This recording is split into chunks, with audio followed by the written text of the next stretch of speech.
गाथा नंबर 6।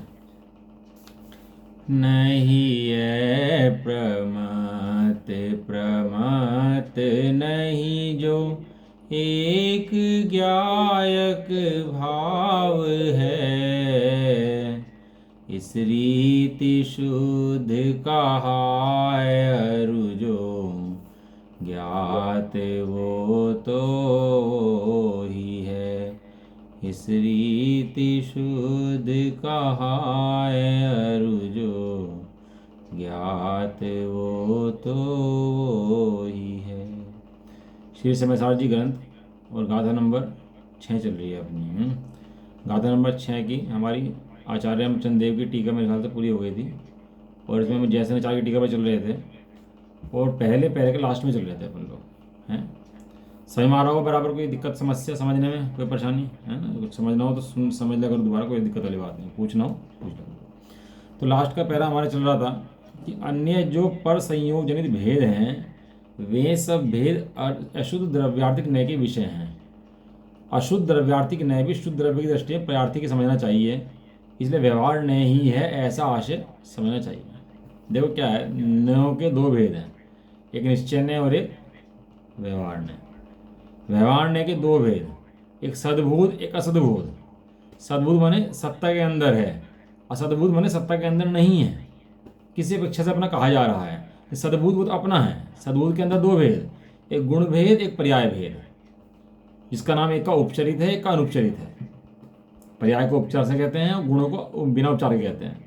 तो सद्भूत के दो भेद कि गुण कहाँ है कि तेरे अंदर है, पर्याय कहाँ है तेरे अंदर है। ये तेरे अंदर होने पर भी क्या है कि व्यवहार है, उपचार है। वो कौन सा उपचार है? असद्भूत नहीं, सद्भूत उपचार है तेरे अंदर होने पर भी।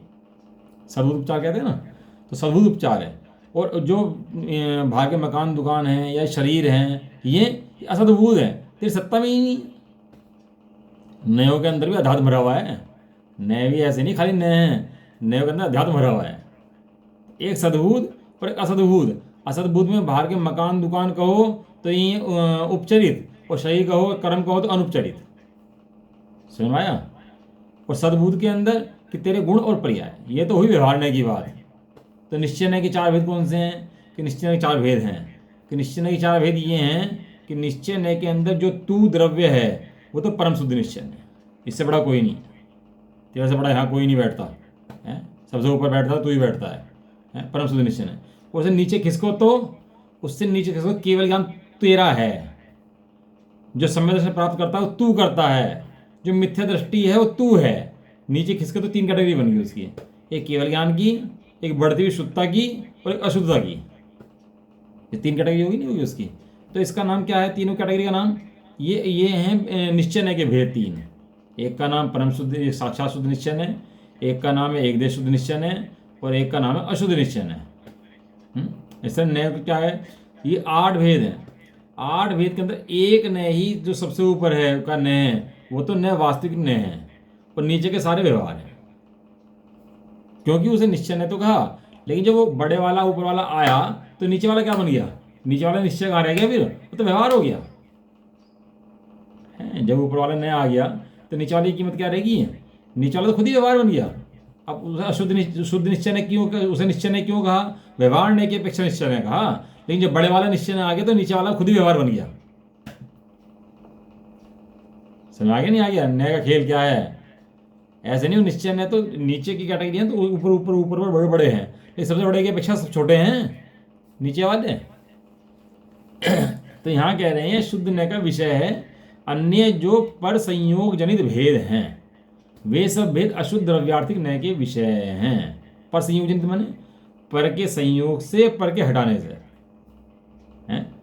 ये अशुद्धि बढ़ रही है, हम समझ रहे हैं, सोच रहे हैं, विचार कर रहे हैं। ये किसी क्रियाएं हैं, ये बाहर में मनोवचनकाय की क्रियाएं हैं, और अंदर आत्मा में देखो तो समझने की क्रियाएं चल रही हैं। आत्मा के अंदर आत्मा समझ रहा है, समझ रहा है, समझ रहा है, समझ रहा है। ये समझ जो आत्मा की है, ये द्रव्य का खेल नहीं है, पर्याय का खेल है। द्रव्य खेल थोड़ा ना है, तो पर्याय खेल है। द्रव्य खेल खेलने बैठ जाए तो द्रव्य को पहले शुद्ध होना पड़ेगा और फिर शुद्ध होना पड़ेगा।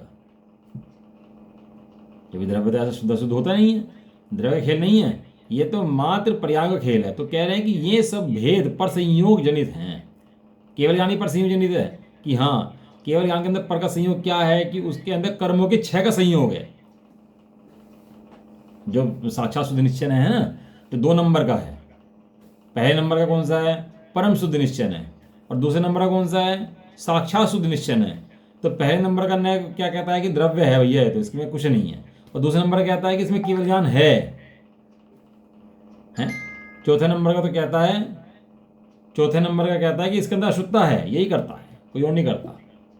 कौन करे? कोई बाहर से थोड़ा कोई आगे कर लेता है। तेरा काम तू ही तो करता है, कि बाहर से और थोड़ा आगे कर रहा है। तो अशुद्ध निश्चय ये कहता है।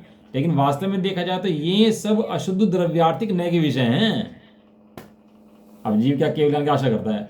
मुझे केवल ज्ञान कब होगा, केवल ज्ञान कब होगा, भगवान बन जाऊं, केवल ज्ञानी बन जाऊं। अरे तू साक्षात भगवान है, तो केवल ज्ञान की बात कहाँ से करता है?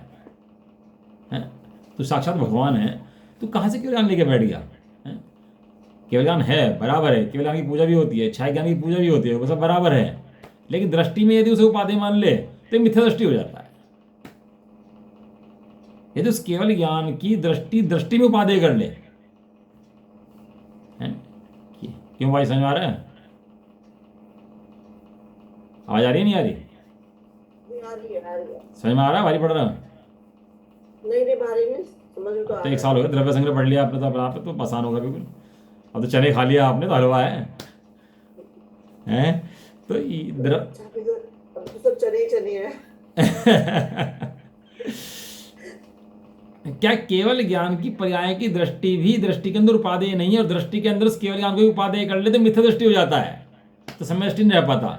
सम्यक दृष्टि माने एक शुद्ध द्रव्य की दृष्टि, उसका नाम है सम्यक दृष्टि। और उस दृष्टि से हटे और कहीं भी टिके तो उसका नाम मिथ्या दृष्टि। समझ में आया? तो इसलिए दृष्टि में एक उपादेय, कौन उपादेय? कि मैं स्वयं के लिए उपादेय। कौन सा उपादेय? कि प्रकट रूप से उपादेय कि त्रिकाल उपादेय। देखो अनादिकाल से सम्यक दर्शन नहीं था, और सम्यक दर्शन ना होने पर उसको पता नहीं था मैं कौन हूँ, तो मिथ्या दृष्टि बरत रहा था। और अब क्या सम्यक दृष्टि में क्या हुआ कि उसने अपने आप को जान लिया कि मैं कौन हूँ। अनादिकाल से ऐसा ही था, ऐसा ही हूँ और ऐसा ही रहूंगा। भले ही वर्तमान में अज्ञान दशा है, वर्तमान में क्षोभन दशा है, वर्तमान में सब है, लेकिन जानता कैसा है? त्रिकाल शुद्ध जानता है अपने आप को कि मैं शुद्ध था, शुद्ध हूँ, शुद्ध रहूंगा। अज्ञान अवस्था में भी शुद्ध था। जब अज्ञान अवस्था थी ना, तो उस समय भी मैं कैसा था? अज्ञान अवस्था में भी मैं शुद्ध था, अशुद्ध नहीं हो गया था, अशुद्ध मान लिया था।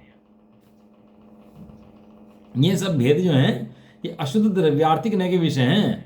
अशुद्ध द्रव्यार्थिक नय भी शुद्ध द्रव्य की दृष्टि में पर्यायार्थी की है, व्यवहार ही है। जब शुद्ध की दृष्टि आई तो क्या हुआ? वो तो पर्यायार्थी हो गया, है कि नहीं? ये शुद्ध द्रव्य की दृष्टि, शुद्ध द्रव्य की दृष्टि, शुद्ध द्रव्य की दृष्टि है। इसलिए व्यवहार नहीं है ऐसा आशय समझना चाहिए। लक्ष्य कहाँ है? टारगेट कहाँ है? तुम पाना क्या चाहते हो? जितना पाना चाहोगे उतना मिलेगा, जो पाना चाहोगे वो मिलेगा। ग्राहक आ जाए दुकान पे ग्राहक की खूब सेवा करे, लस्सी पिलाए, चाय पिलाए, खूब सेवा करे। लक्ष्य कहाँ पर है तेरा? लक्ष्य कहाँ पर है? लक्ष्य प्रॉफिट पर है। टर्नओवर तो बहुत घुमा दे। क्यों आशीष जी? टर्नओवर तो बहुत घुमा दे और प्रॉफिट का पता ना हो। हाँ, जीपी तो आ जाए 1 करोड़ रुपये, 2 करोड़ को इनडायरेक्ट एक्सपेंसिस हो, और वहाँ दिखा दे रहा है लॉस है। तो वो क्या है, मेरी ताली बजाओ, मेरी पीठ ठोको। 1 करोड़ का मैंने जीपी कमाया, ग्रोस प्रॉफिट 1 करोड़ रुपये का है, तो मेरी पीठ ठोक दो, मैं देखो कमा के लाया। कहते पेट ही ढुकेगी, तेरे बाहर निकला जाएगा, तो लायक है नहीं। तेरी दृष्टि कहाँ पर है? तेरी दृष्टि उस केवल ज्ञान की पर्याय के ऊपर है, अपने बढ़ते परिणामों के ऊपर है, कि अपने द्रव्य के ऊपर है? यदि परिणामों के अंदर बढ़ता हुआ परिणाम उपादेय हो गया तो वो बढ़ता हुआ परिणाम नहीं है, वो घटता हुआ परिणाम है। तो परिणाम भड़का रहा है, फिर वो परिणाम तो घट रहा है। समझ आया? वो बढ़ता हुआ परिणाम किस बल पर है? वो बढ़ किस बल पर रहा है, ये बताओ ना। द्रव्य की दृष्टि पर। हाँ, अब वो बढ़ते हुए परिणाम द्रव्य दृष्टि तो छोड़ दे और वो पर्याय को उपादेय मान ले। वो शादियों का आती है ना, स्त्रियां घर में आ जाती हैं, तो शादियों का है तो क्या मानते हैं? पति ही मेरा सर्वस्व है, मेरा पति सर्वस्व है। अब वो पति गरीब है कि अमीर है, चाहे एक्सीडेंट हो गया, हाथ पैर टूट जाए उसके, हैं कैसी? हर दशा में पति पति है कि पति बदल जाता है? पति अब पति का हाथ पैर टूट जाए, बेचारा पड़ जाए हॉस्पिटल में, कहने लगा भैया तो बेकार हो गया। अब वो है ना एक केस आ रहा है उसके अंदर, वो क्या त्रिपाठी, अब वो बेचारा गरीब था, अब वो सफाई कर्मी था वो, और सफाई कर्मी ने क्या करा, अपनी पत्नी को पढ़ाना शुरू कर दिया कि भाई मैं तो सफाई कर्मी हूँ तो थोड़ा पढ़ लिख ले। लड़की होशियार थी, पढ़ लिख ली, SDM बन गई पढ़ लिख करके। अब SDM बनने के बाद घमंड आ गया उसको, कहना मैं SDM में सफाई कर्मी, कोर्ट में केस गिर दिया उसके खिलाफ, कहना मुझे तलाक चाहिए, मैं साथ नहीं रह सकती इसके, ये सफाई कर्मी मैं SDM। कोर्ट में जाकर कहने लगी मैं सफाई कर्मी, मैं नहीं साथ रह सकती। तो वो ये बात बोला कि इसे ये बात आज ख्याल में आ रही है, जब 2 बच्चे हो गए, बड़े हो गए, पढ़ ली, SDM बन गई, अब इसके बाद ख्याल में आ रही है कि पति से तलाक लेना, पति कुछ नहीं होता, ये सफाई कर्मी है, मैं तो किसी SDM शादी करूंगी। तो केस चल रहा है ना आजकल त्रिपाठी का। अब उसे हाँ मौर्य, अब उसे क्या ख्याल में लग रहा, कहने लगा ये पति तो सफाई कर्मी है। अरे पति तो जिसके हृदय में है उसे सफाई कर्मी और बड़ा आदमी दिखाई देता है, राजा की पत्नी हो कि चाहे भिखारी की पत्नी हो, पति पन्ना तो दोनों का बराबर है कि नहीं है? या पति पन्ने में फर्क है दोनों के? ये पर्यायों को देखता है कि ये अमीर की पर्याय है, गरीब की पर्याय है, उसे देख देख के टेंशन में रहता है। अरे जो पतिवर्ता पत्नी होती हैं, उन्हें उसके गरीबी अमीर से फिकर टेंशन होती नहीं है ना, उसे खुश होता, वो तो पति को देख के खुश है। सामने पति आ गया, तसल्ली मिल गई, बस और क्या चाहिए। कदाचित कह भी दे कि भाई आज तुमने पैसा नहीं कमाया, कैसे काम चलेगा, घर का कैसे चलेगा, कह भी दे, लेकिन दृष्टि के अंदर कौन पति उपादेय है कि कमाई उपादेय है? क्यों भाई? अब घर का खर्चा नहीं चल रहा तो क्या भी देगी। अब ये गरीब बैठा, स्वाध्याय नहीं करता, चिंतन नहीं करता, मनन नहीं करता, तो क्या भी देते हैं कि भाई स्वाध्याय कर, चिंतन कर, केवल ज्ञान प्राप्त कर, थोड़ा शुद्धि बढ़ा, अपनी आत्मा का आश्रय ले, तो क्या भी देते हैं इसको, हैं। लेकिन इतना सब वर्णन करने पर भी वे कह रहे हैं ये अशुद्ध द्रव्यार्थिक नए गुण है, और शुद्ध द्रव्यार्थिक ने जो पतिपना है, जो अपनापना है, जो तेरे द्रव्य के अंदर अपनापना जो है वो उपादेय है, और उस उपादेय के आगे हम केवल ज्ञान को भी नहीं गिनते। केवल ज्ञान भी उसके आगे उपादेय नहीं है, केवल ज्ञान भी उसके आगे गौण है। ऐसा अपने द्रव्य की महिमा है वास्तव में, अनंत गुणों का भंडार, जिसके भगवान आश्रय लेके बैठे, भगवान पना भी जिसका आश्रय से प्रकट हुआ है, भगवान पना जिसका आश्रय से प्रकट हुआ, वो भगवान मैं हूं। सिद्ध जिस बल पर बैठे ना, वो सिद्ध मैं हूं। ऐसे अपने स्वभाव के बाद धस जाए ना अंदर महिमा, चिंतामणि रत्न मिल जाए किसी को और बस उसे पता है चिंतामणि रत्न है, तो छोड़े नहीं चिंतामणि रत्न को। क्यों? क्योंकि सब समस्याओं का निवारण चिंतामणि रत्न के अंदर है कि नहीं है? सब समस्याओं का निवारण। 10 लाख चाहिए तो कि चिंतामणि, भोजन चाहिए तो चिंतामणि, भोग चाहिए तो चिंतामणि, हर चीज में क्या आ जाता है? चिंतामणि, चिंतामणि, चिंतामणि, हर चीज में चिंतामणि आ जाता है उसको। अब कोई चोरी हो जाए, घर में लुटाई हो जाए, हैं, सब कुछ ले आएं और चिंतामणि को हाथ न लगाएं, तो क्या टेंशन होती है? तो टेंशन नहीं, फिर चिंतामणि तो मेरे पास है। जा रहे थे ना, ये तो बच्चे को माँ का इतना राग होता ही है। और छोटा बच्चा 6 महीने 8 महीने का, और वो वॉशरूम में चली गई तो बाहर चिल्लाता ही रहा माँ वॉशरूम में से, जब तक नहीं बाहर निकल गई, रोता रहा, चिल्लाता रहा, सबने चुप करने की कोशिश करी, चुप नहीं हुआ। माँ चाहिए मुझे, तो माँ चाहिए, बस माँ चाहिए, चिल्लाता रहा ऐसे ही। इसी तरीके से इस जैसे उसको माँ उपादेय है ना, ऐसे इस पर्याय को द्रव्य स्वभाव उपादेय है। 24 घंटे सुख के नाम पर क्या चाहिए? कल शाम चल रहा था ना, सुख के नाम पर क्या चाहिए? सुख के नाम पर भारी द्रव्य चाहिए कि आत्मा चाहिए? कहाँ से आता है सुख बताओ? बाहर से आता है क्या सुख? वो हड्डी चबाए कुत्ता तो दांतों से खून निकले तो हड्डी में से खून आ रहा है क्या उसकी? कहाँ से आ रहा है खून? उसके हड्डी में से खून आ रहा है, दांतों में से। वो तो खून का स्वाद आ रहा है ना, वो भी तेरा है, तू मानता हड्डी से है। समस्या ये है, जबकि हड्डी में से आनंद नहीं आ रहा, हड्डी में से खून नहीं आ रहा, वो हड्डी तो हड्डी है। इसी तरह से ये अंदर बैठा हुआ जीव अशांत बैठा रहता है और जड़ में टक्कर मारता रहता है पूरे दिन, जड़ में टक्कर मारता है, चिल्लाता रहता है। तो कौन सुनने वाला है? इस दुनिया में कोई नहीं सुनता। यहाँ दुनिया में सब बहरी अंधी है, क्योंकि जड़ है ना, जानने देखने वाला तू है और बाकी सब तो अंधे हैं। जड़ कौन सुन रहा? तेरी जड़ पदार्थ सुन रही है क्या तेरी? दिन रात बैठा चिल्लाता रहता है, जड़ पदार्थ नहीं सुनते भैया। जानने देखने वाला तू है, तू आनंद का कंद है, तू ज्ञान का घनपिंड है। तो अपने को देखे तो आनंद आ जाए, और नहीं तो वो सारा व्यवहार में चला जाए, नीचे का जितने हैं सब व्यवहार में चले जाए। इसलिए उनको व्यवहार नहीं कोटे में रख दिया, साथ के साथ एक तरफ घेर दिए सारे सारे। चलो आगे पढ़ लेते हैं। यहाँ यह भी जानना चाहिए कि जिन मत का कथन स्यादवाद रूप है? अब ये प्रार्थिक नय को व्यवहार कहा तो ये किसी अपेक्षा से कहा है, अभाव करके नहीं कहा है। क्या कहा आशीष जी? इसको किसी अपेक्षा से व्यवहार कहा है, सर्वथा नहीं है, ऐसा नहीं है। सर्वथा नहीं होता तो कहते क्यों तेरा नहीं है? यदि सर्वथा नहीं होता तो ये बात ही कहां से आती कि नहीं है? किसी अपेक्षा से है तो उस अपेक्षा को गौण करके तेरे तेरे द्रव्य सा को ऊर्ध्व करा। पर यदि तू सर्वथा उसको मान के और पर्याय का विवेक छोड़ दे, तो मैं द्रव्य हूँ, कुछ भी खा लूँ, कुछ भी पी लूँ, स्वाध्याय करूँ ना करूँ, फिर तो क्या फर्क पड़ रहा है? निश्चयबाजी क्या करता है? ये तो करता है। सांख्यमति क्या करते हैं? ये तो होता है कि खा लो पी लो कुछ भी कर लो भाई, है? तो कहते हैं कि ये स्वादवाद रूप कथन है। तू स्वादवाद समझ भैया, स्वादत कैसे करना? स्वाद मैंने किसी अपेक्षा से उसको गौण किया है, अभाव नहीं किया है। अभाव करके खत्म नहीं कर रहे उसको गौण कर रहे हैं। दो भाई थे, रामू श्यामू। अब श्यामू की शादी चल रही है, रामू होशियार था। अब श्यामू गीत गाए जा रहे खूब सारे, अब दिलदार ढोल बज रहे, श्यामू श्यामू श्यामू। रामू आ गया लड़पड़ा, कहने लगा जी मैं होशियार हूँ, मेरे गीत गाओ। कहने लगा भाई अब श्यामू की शादी चल रही है ना, तो श्यामू के बाजे बजेंगे, श्यामू के गीत गाए जाएंगे। जब तेरी शादी होगी तो तेरे गीत गाए जाएंगे, तो चुप बैठ गए आराम से। अभी ग्रंथ किसका चल रहा है? आचार्य देव ने कहा है मैं एकत्व विभक्त आत्मा को दिखाने की प्रतिज्ञा करता हूं। ये तो प्रतिज्ञा करती नहीं करी थी। अब प्रतिज्ञा वाक्य तो छोड़ नहीं रहे अपना।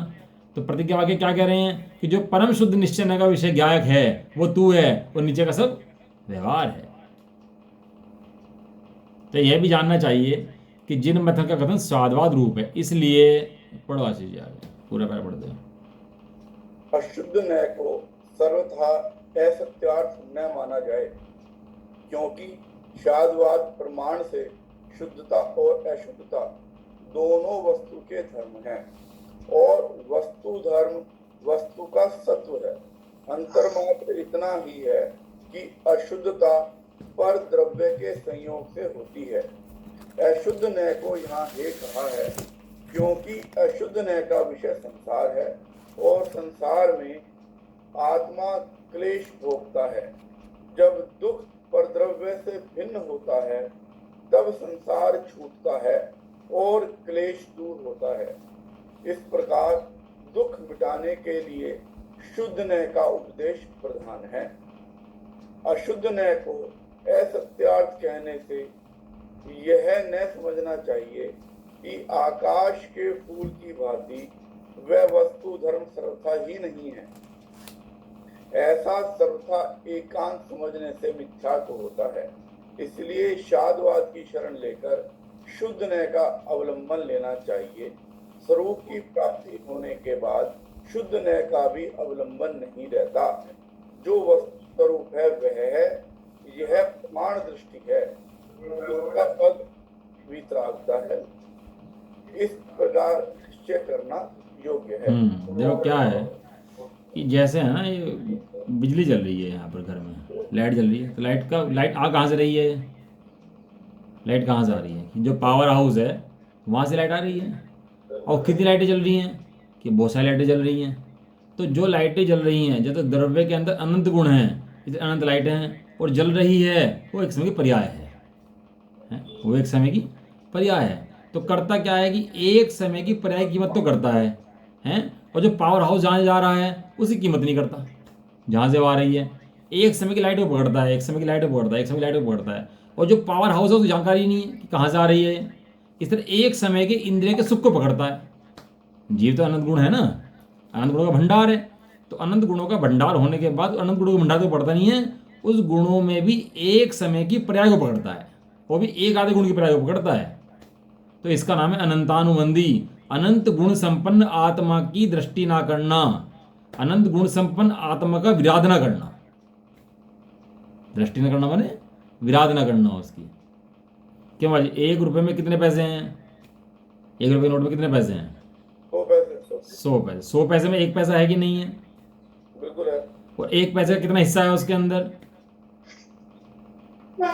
एक बटे 100 हिस्सा है उसका, उसके अंदर है। और उसके अंदर ऐसे अनंत गुणों का भंडार में हूँ कि नहीं हूँ, कि हाँ हूँ। मेरे अंदर एक गुण भी ज्ञान गुण है कि नहीं है, कि हाँ है। ज्ञान गुण का हिस्सा मेरे अंदर कितना है, कि ज्ञान गुण का हिस्सा है मेरे अंदर 1/अनंतवा भाग।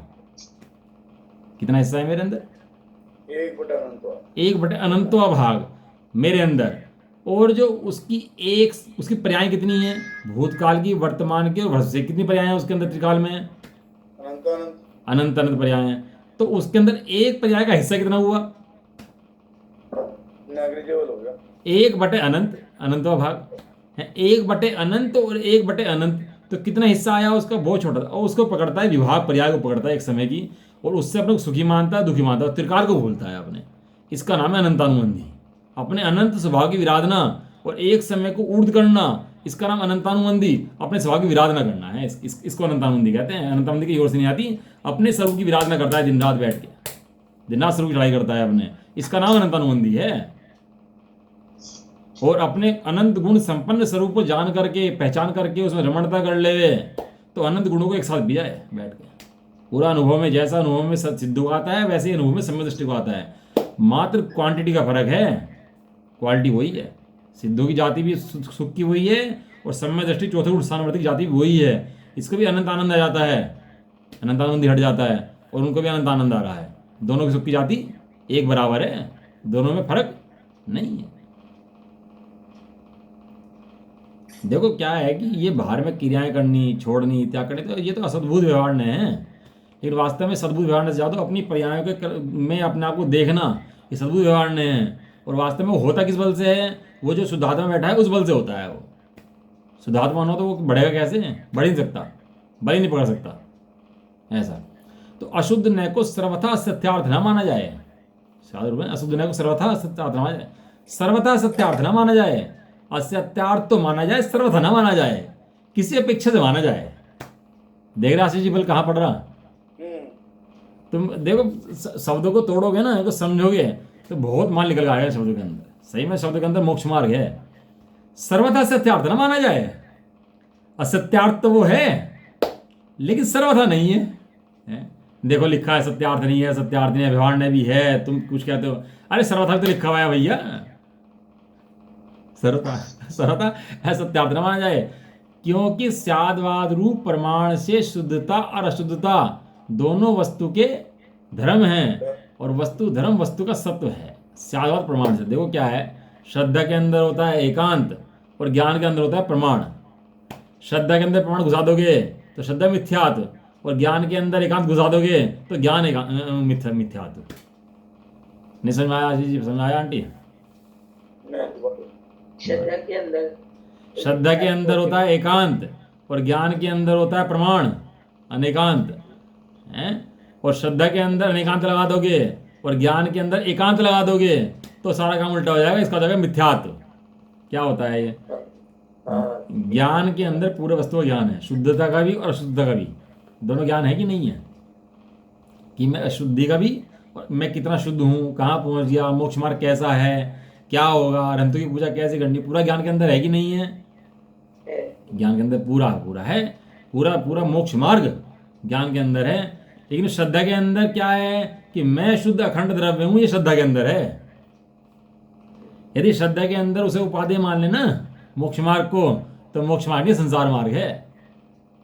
ये कहता है अनेकांत है भाई, ऐसा भी मान लो और ऐसे मान लो, तो फुदड़ी आ जाएगा क्या है, कुछ ही मान लो। ये मोक्ष बाहर में तो ऐसे चलता नहीं है, तेरे यहाँ पे चल जाएगा मोक्ष मार्ग के अंदर, कुछ ही मान लो। हम तो सब स्वादवाद रूप है, निश्चय मोक्ष मार्ग है और व्यवहारिक मोक्ष मार्ग है। तो स्वामी जी ने खोल दिया खुलासे, नहीं तो किसी को पता ही इन बातों का। तो स्वामी जी ने ढंग के बजा दी इन बातों के, तो किसी को नहीं पता ये बातें क्या बातें होती हैं। तो स्वामी जी की महिमा इसलिए तो बहुत है, लोग पूजा करते हैं बैठ के, ऐसे नहीं करते हैं। ये सिद्धांत ना होते ना तो अनेकांत है, कुछ ही मान लो। अनेकांत तो अनेकांत है ना, कि वो धर्म भी सही है और वो धर्म भी सही है। फुदड़ी वाद है आगे अनेकांत, कि कुछ ही मान लो, कैसे मान लो, एक व्यवस्था है प्रॉपर।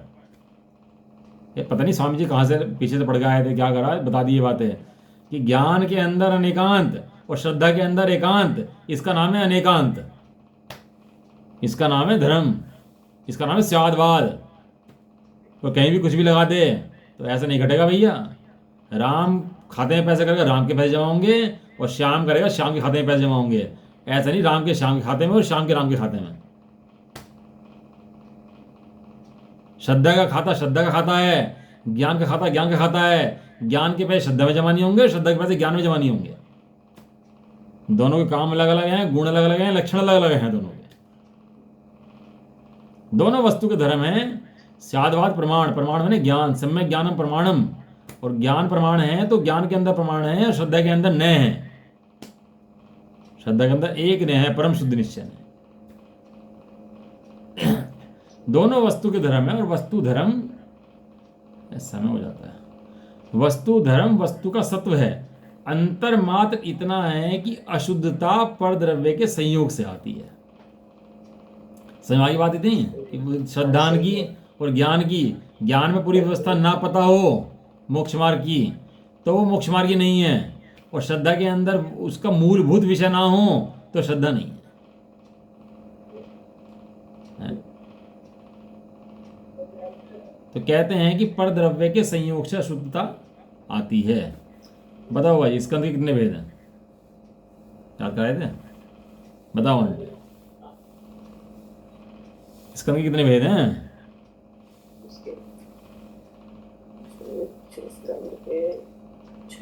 अच्छा, बहुत सुंदर, तालियां। 23 है शायद, 23। हाँ 23 है। हाँ, उनमें 5 उनमें मुख्य, लेकिन 23 मुख्य है। हाँ 23 मुख्य हैं। और उसके भेद जो उसके अंदर ही मुख्य 6 से 7 है ना, है ना, कामावर्णा मनोवर्णा और ये सब है ना, ये सब वर्णाएं हैं। तो ये सब वर्णाएं जो है, हाँ वर्णा। तो परमाणु वो स्कंद किसे कहते हैं? स्कंद किसे कहते हैं? छोटे छोटे। अच्छा, परमाणु के 2 या 2 से अधिक परमाणुओं के बंध को स्कंद कहते हैं। याद कर ले करो भैया, परिभाषाएं पढ़ लिया करो खोल के पुरानी बातें भी। दोबारा याद करनी पड़ेगी। हाँ तो पढ़नी चाहिए, तो ऐसी याद हो जानी चाहिए कि हम ज़्यादा पढ़ते थोड़ा ना, लेकिन याद रहती हैं। पता नहीं क्यों बस याद रहती हैं, और इंटरेस्ट रहता है तो याद बन जाती हैं बस। दोबारा पढ़नी पड़ेगी तो याद रखना। हाँ, 2 या 2 से अधिक परमाणुओं के बंध को स्कंद कहते हैं। और स्कंद के भेद फिर 22-23 हैं। उसके ऊपर उसके बाद उसके वे हैं कि मनोवर्णा है, काण वर्णा है, तेज वर्णा है, ये भेद हैं उसके। भाषा वर्णा है। तो ये स्कंद होता क्या है? स्कंद क्या होता है? एक परमाणु और 2 परमाणु रखे हैं, ये बंध कैसे जाते हैं आपस में? बंधने की व्यवस्था नहीं, चिपकने की व्यवस्था है। चिपकने को ही बंध कहा जाता है। यहाँ चिपकने एक दूसरे में समा थोड़े जाते हैं। यदि एक दूसरे में समा जाएंगे तो सत्ता विलीन हो जाएगी उसकी एक दूसरे के अंदर।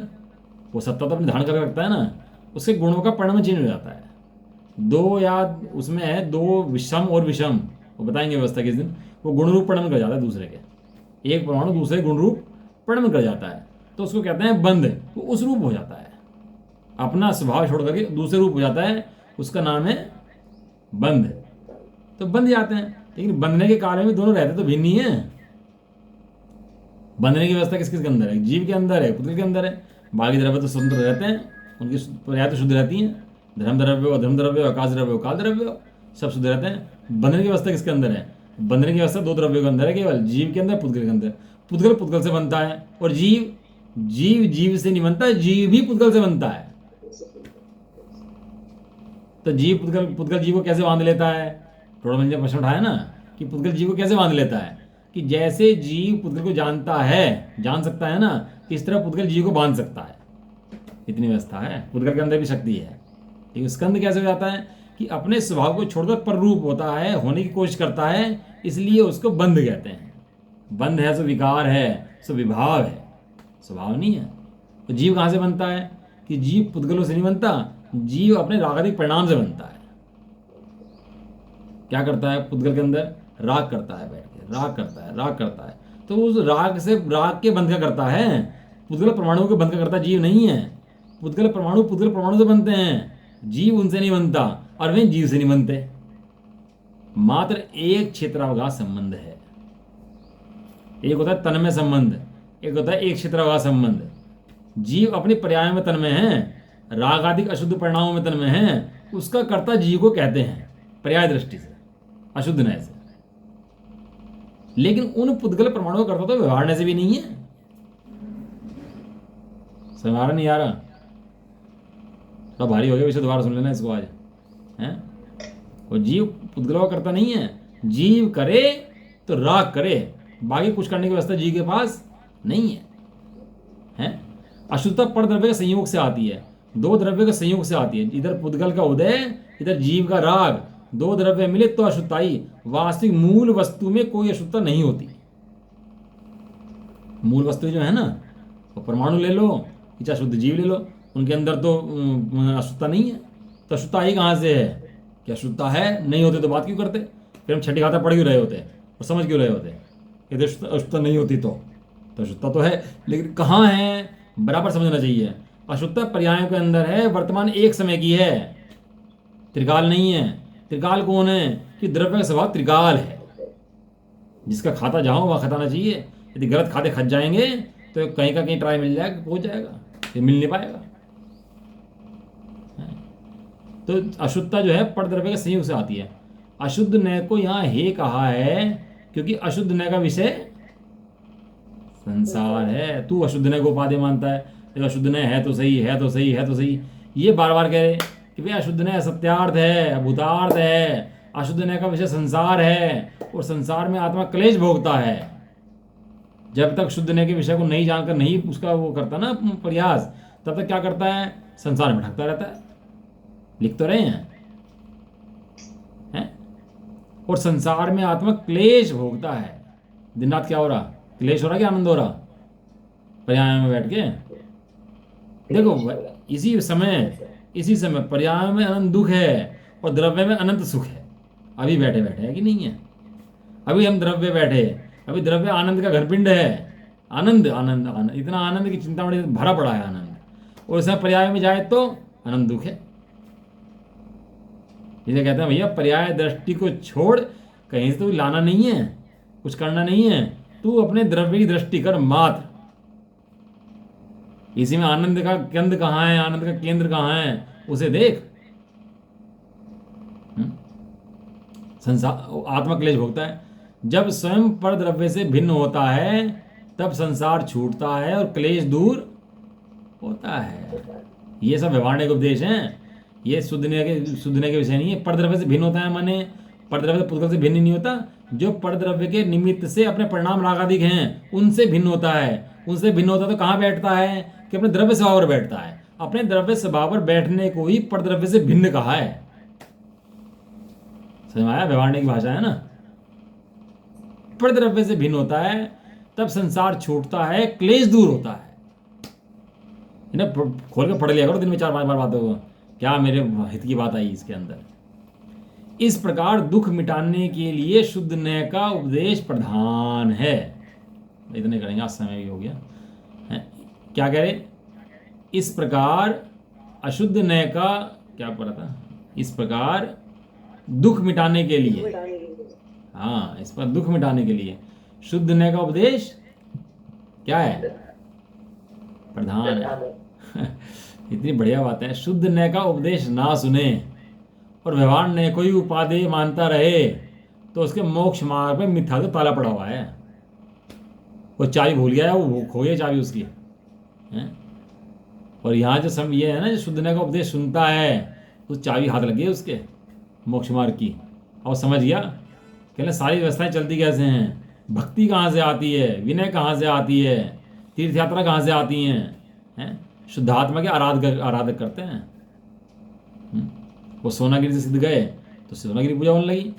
यहाँ दिल्ली से मोक्ष चले जाते दिल्ली की पूजा होने लगती। वो तो जहाँ से मोक्ष गए, जहाँ से आराधना करी वही क्षेत्र तीर्थ क्षेत्र लाया। जहाँ से करी वही क्षेत्र तीर्थ क्षेत्र है। तो अपने स्वभाव की आराधना करना, तो अपने स्वभाव जहाँ बैठा उसकी आराधना करना। वास्तविक तीर्थ क्षेत्र कौन सा है? कि तेरा शुद्धात्मा वास्तविक तीर्थ है। इतनी महिमा गाएं भैया, इतनी हम तो पूरे दिन पढ़ते हैं ना, 4-5 घंटे स्वादे चलता ही है, तो इतना महिमा आती है उसके अंदर। सब स्वभाव की बहुत महिमा आती है। सब शास्त्रों के अंदर यही भरा पड़ा है। चाहे प्रथमा नहीं पढ़ो चुना, एक ही बात कहें बार बार कि तुम अपने शुद्ध स्वरूप की महिमा गा भैया। इसके अलावा कोई महिमा करने लायक पदार्थ जगत में है नहीं। देखो क्या है, एक तो है गुण अगुलुत गुण। अगुलुत गुण की परिभाषा क्या है? जिस शक्ति के कारण द्रव्य द्रव्य रूप रहता है, एक द्रव्य बदलकर दूसरे द्रव्य रूप नहीं होता, एक गुण बदलकर दूसरे गुण रूप नहीं होता, वो द्रव्य के अंदर रहने वाले अनंत गुण बिखर कर अलग अलग नहीं हो जाते। ये अपनी बातें हैं भैया, इंटरेस्ट से सुना करो बहुत है। ये तो इंटरेस्ट की बातें हैं, एक बार में याद हो जाए, नहीं तो इंटरेस्ट पूरा हो तो दूसरी बार पढ़ने की जरूरत ना पड़े। क्यों, कोई गाली दे जाए अपने को तो दोबारा थोड़ी जरूरत पड़ती है गाली देने की उसको, वो तो एक ही इतना काम करती है, जिंदगी भर याद आ जाती है। इसने मुझे उस समय गाली दी थी, याद रहती नहीं रहती? कोई बुराई कर दे हमारी है, कैसे याद रहती है? ऐसा तो इन परिभाषाओं को ऐसे याद कर लो। अगुलुत गुण की परिभाषा क्या है कि जिस शक्ति के कारण द्रव्य द्रव्य रूप रहता है, एक द्रव्य दूसरे द्रव्य रूप नहीं होता, एक गुण दूसरे गुण रूप नहीं होता, वो द्रव्य में रहने वाले अनंत गुण बिखर कर अलग अलग नहीं आते। अस्तित्व गुण क्या कहता है? अस्तित्व गुण क्या कहता है? जिस शक्ति के कारण द्रव्य का कभी नाश नहीं होता, वो द्रव्य किसी उत्पन्न भी नहीं होता, उस शक्ति को अस्तित्व गुण कहते हैं। और द्रव्यत्व गुण क्या कहता है? बताओ जी, द्रव्यत्व गुण क्या कहता है? मुझे जो पढ़ाना है इसके अंदर वो खास बात ये है, जिस शक्ति के कारण, याद नहीं रहता ना, फिर मजा नहीं आता पढ़ाने में। थोड़ा देखो, जो पढ़ाया ना उसको याद रखे करो। जिस शक्ति के कारण द्रव्य में द्रव्यपना कायम रहता है, द्रव्य लगातार परिणमन करता रहता है, द्रव्य की अवस्थाएं बदलती रहती हैं, वो शक्ति को द्रव्यत्व गुण कहते हैं। वो भी शक्ति है। यदि शक्ति ना हो तो द्रव्य का परिणमन नहीं हो सकता। परिणमन है इसका मतलब गुण है। गुण कौन सा है? द्रव्यत्व गुण है। द्रव्यत्व गुण के कारण द्रव्य के अंदर द्रव्यशीलता रहती है। द्रव्यशीलता रहती है तो परिणमन बना रहता है, अवस्थाएं बदलती रहती हैं। अगुलुत गुण कहता है द्रव्य वही का वही रहता है। अस्तित्व गुण कहता है द्रव्य वही का वही रहता है। और द्रव्यत्व गुण कहता है कि अवस्थाएं बदलती रहती हैं। तो दोनों बातें दो अलग अलग हैं कि एक ही बात है? क्यों जी? वो कह रहा बदलती रहती हैं, वो कह रहा एक रहता है, तो व्यवस्था कहाँ से आ रही है? कहाँ से व्यवस्था आती है? ये व्यवस्था वहां से आती है कि द्रव्य स्वभाव से अगुलुत गुण और वो जो है ना तुम्हारा अस्तित्व गुण कहता है कि इसका कभी नाश नहीं हो सकता, ये कभी पलट नहीं सकता, बदल नहीं सकता। लेकिन उसी समय द्रव्य गुण कहता है कि द्रव्य रहता हुआ भी पर्याय में परिणमन करता है, द्रव्य पर्याय में नहीं जाता, पर्याय द्रव्य में नहीं जाती। इसलिए तो गुण अलग अलग बताए मैं। द्रव्य द्रव्य द्रव्य का स्वभाव द्रव्य स्वभाव है, पर्याय का स्वभाव पर्याय स्वभाव है। दोनों के गुण अलग, दोनों के कार्य अलग। अवश्य दुनिया का विषय हो तो हो, कोई बात नहीं है, लेकिन द्रव्य में नहीं आता, क्योंकि वो जो परिणमन है उसका गुण द्रव्यत्व गुण है, और जो द्रव्य खुद स्वयं है उसका गुण अगुलुत लघुत गुण है। समझ आया? दोनों के गुण अलग अलग हैं। अगुलुत गुण कहता है कि द्रव्य द्रव्य रहेगा, गुण बिखर के इसके अलग अलग नहीं होंगे, लेकिन परिणमन भी होगा साथ में। बिना परिणमन का द्रव्य नहीं होता, नहीं द्रव्य कुटस्थ हो जाएगा। ऐसा। चलो समय हो गया, अभी बाकी चर्चा जो है, अब इसमें कितना रह गया अपना रह गया इसके अंदर, एक तो पैरा ये रह गया और एक टीका रहेगी जैसे उनकी जैसे नचारे की। तो कल 6 नंबर गाथा पूरा करते हैं, ठीक है ना? तो बाकी सुनो समझो और उसके बारे में अच्छे से विचार करो, ठीक है? नहीं